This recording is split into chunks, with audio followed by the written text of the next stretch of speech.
Hey, So what's up? well, this is about American Dream, and I want to know what you thought about it, and have you succeeded? Wow. So what's the American dream? It's something someone has achieved. I mean, it's something that people want to achieve, and they come to America to achieve it. It's a bit deeper than that. But we can start there. So, the American dream. You have a bunch of people in Europe that have discovered this new land. Christopher Columbus, who wasn't actually the first person who discovered America, but he was the one that made it famous because our ancestors, the Vikings, actually were the first people that discovered it. Anyways, all these people under European rule have decided that, I mean, you have all these people in a small amount of space. They can't do anything. So you have the people at the top, the people at the bottom. And so you don't have any freedoms. You don't have the ability to make your own. So a lot of people from Europe decided to migrate to the Americas, right?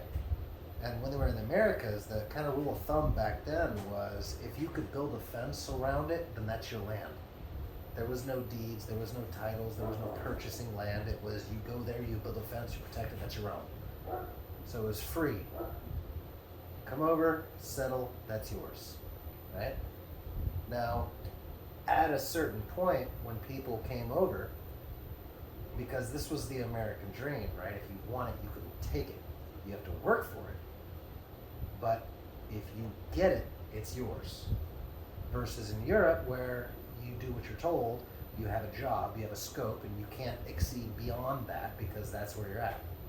So in America, the dream was to be able to earn what you can produce.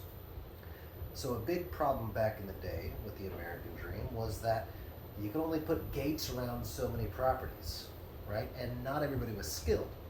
So you had a bunch of people that had a bunch of land that was gated off that couldn't produce food, medicine, couldn't get water. So they had no ability to be able to do this. So they had this useless land they couldn't do anything with and starved or left it or gave it away or sold it.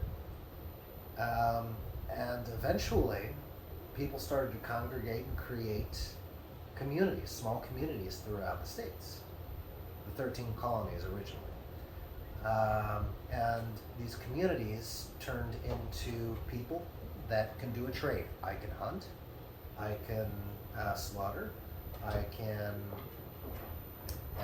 build a house, and so they kind of traded their values there, right? And eventually this was what the Wild West was a bunch of small towns scattered across the states, all the way up into the gold rush of California and whatnot, where these communities would do that because the government didn't have enough power, didn't have enough manpower to be able to enforce laws. So it was the Wild West. Eventually, we kind of worked that out through the technology boom, where we were able to create the telephone and flight with the Wilbur brothers, the Wright brothers, Orville and Wilbur Wright. I think it's, anyways, the Wright brothers, and all this technology, and so that's where we're at today. The Bessemer? The Bessemer? The Bessemer, what was it? Bessemer. It was like to make steel, like quickly. Okay, so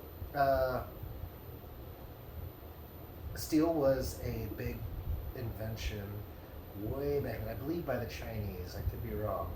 I believe it was the Chinese, but it's been around for a while. Yeah, but the Bessemer, I don't know. The Bessemer, I don't know. It's Bessemer something. But it like renovated it to where you could make it in like 15 minutes. Make steel? Yeah. the singer process. Okay, I have to Made look by that up. like Andrew Carnegie, I think. Oh, maybe. Oh, that's interesting. But the dream, Yeah, he made $1 million. That's definitely true. right? That's a dream. So the dream wasn't necessarily, hey, you know, this is yours, this is where you're coming. The dream was is that if you wanted it, you could get it. Right? So you came to America to change your circumstances. Your circumstances in Europe were grim. There was not much opportunity. You come to America to change your circumstances and you find opposition. Opposition meaning you don't have all the skills to survive, you don't have all the skills to provide everything that you require, you don't have all the skills to be self-sufficient. So you eventually find out that combining your skills, if you can, right? That's why it's a challenge, and that's why it's work. So the dream is being able to have that opportunity to do that. Eventually pans out, and people come together with their differences, and they come together with their uniquenesses and their talents, and they create a society that's sustainable.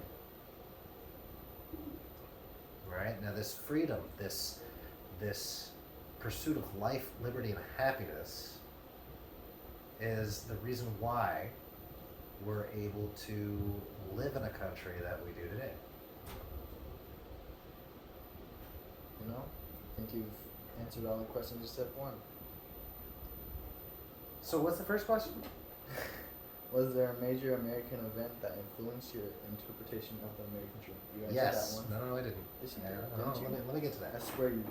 No, there was an event. There was an event. Okay, specific. Mm-hmm. So, when I was in elementary school, I was in Germany with your grandpa. He was in the army, and I went to a German elementary school. So, I had tons of friends and whatnot, and I was pretty popular. But then when he got stationed at Fort Hood, here in Texas, I was not very popular. So I got picked on a lot, and I didn't understand the difference between freedom and non-freedom. Right? In Germany, there are different rules than America, and I didn't know that as a kid. So I got angry one day because I was not able to do the things that I was able to do when I was hanging out with my friends in Germany. And I said I had more freedom in Germany than I have in America. To my dad. And he told me that I had no idea what I was talking about. Turns out I did not have any idea what I was talking about. And so that is a past reflection of what it is to be an American versus what it is to be a European.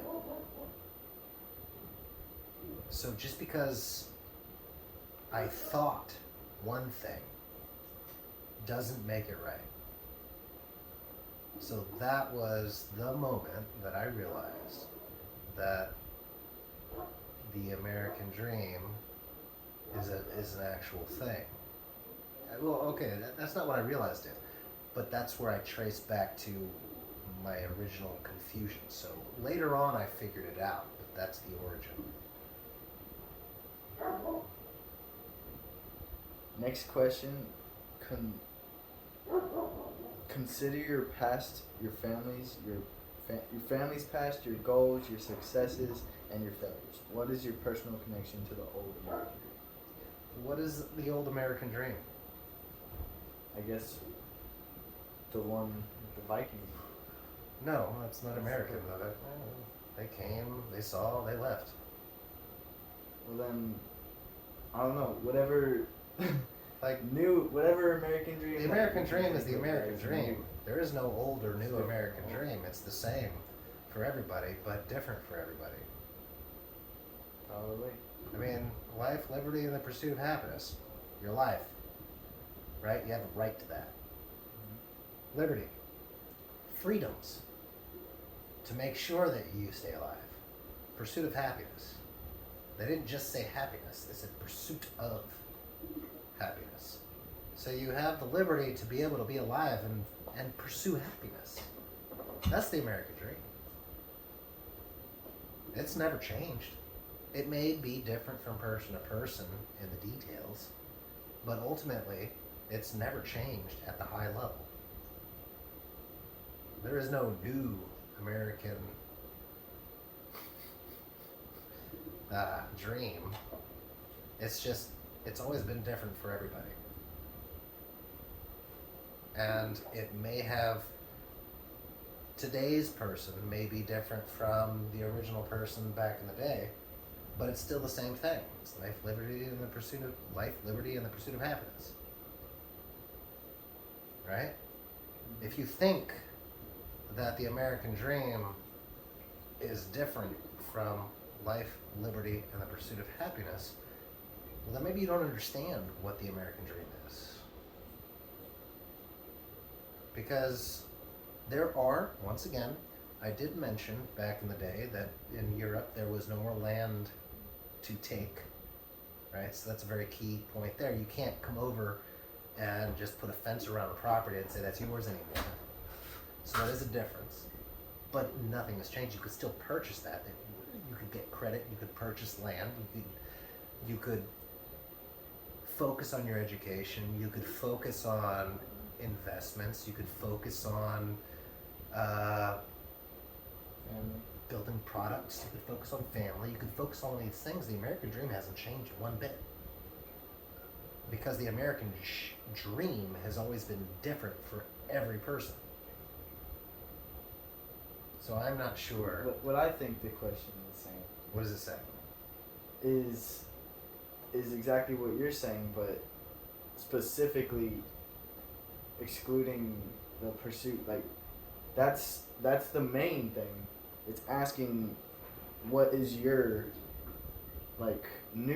what do you think might be your American dream? So what is my American dream? Yes. My American dream. So life, liberty. We'll start there because happiness is a complex one.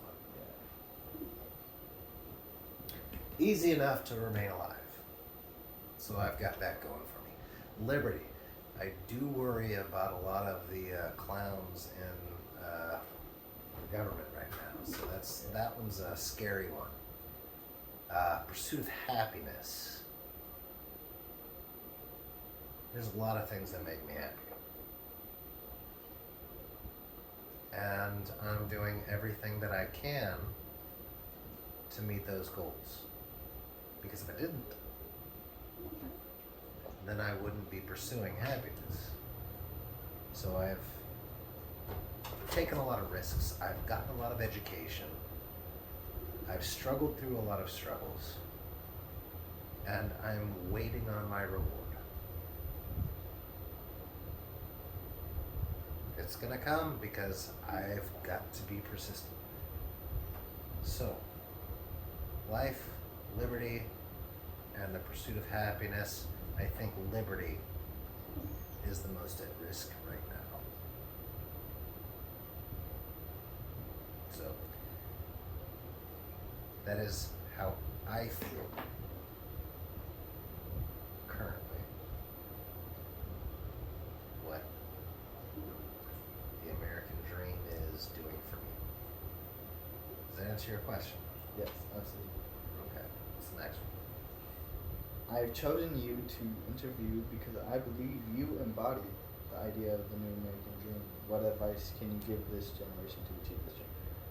But obviously, you don't because you just explained why you don't. Why I don't what? Have the American dream right now. No, I explained why I did.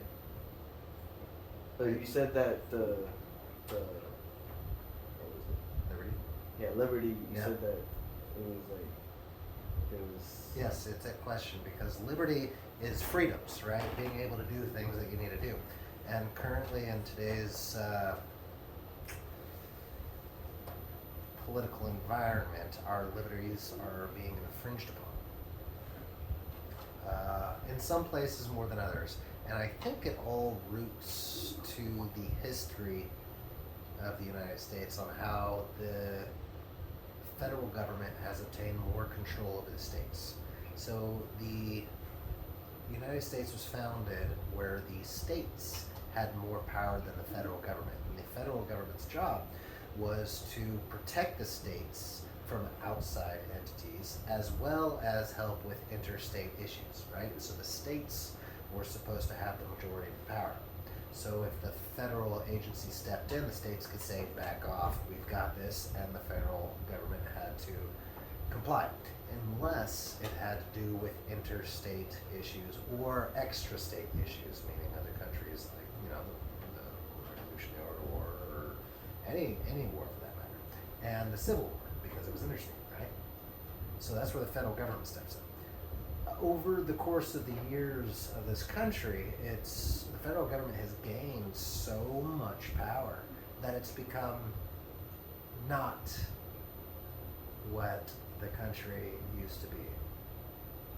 And the states have no say at the majority. They have say in some things. So, for example, the Medicare budget was cut by President Biden, and the states, their power was to decide where to cut that money from.